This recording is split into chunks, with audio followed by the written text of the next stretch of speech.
మీరు ఒక్క రోజులోనే ఒక్క టైంలోనే సేమ్ ఒకే కొన్ని ప్రాంతాల్లో దాదాపు 50 మంది దాకా మావోయిస్టులు అంటే ఆల్రెడీ వీళ్ళు ముందుగానే సేఫ్ జోన్గా ఏపీని ఎంచుకున్నారా లేకపోతే ఏపీ మీద వాళ్ళకున్న పర్టికులర్గా ఇష్యూస్ ఏంటి? ఎందుకంటే ఇంతమంది ఒక్కసారిగా ఒక రోజులో 50 మంది మావోయిస్టులని మీరు అదుపులోకి తీసుకోవడం నాట్ ఈజీ టాస్క్ కూడా, చాలా పెద్ద issue.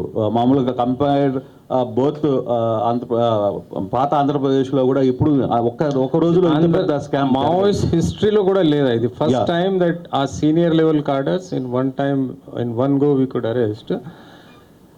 They were planning to use, as per our information, initially as a shelter zone, as a safe area, then immediately get their arms, ammunitions, and start the struggle again from the Andhra-Odisha border. That was the plan actually. అంటే ఇప్పుడు మీరు కేవలం ఇంకా ముందు చాలా మంది ఉన్నారని ఏమైనా భావిస్తున్నారా? దీనికి వెనకాల ఏదైనా ఒక యాక్షన్ ఆఫ్ ప్లాన్? ఎందుకంటే షెల్టర్ జోన్లో వాళ్ళు వెనక ఉన్నాయి, దానివల్ల వీళ్ళు ముందుకు కొంతమందికి వన్ బై వన్ పంపిస్తున్నారు.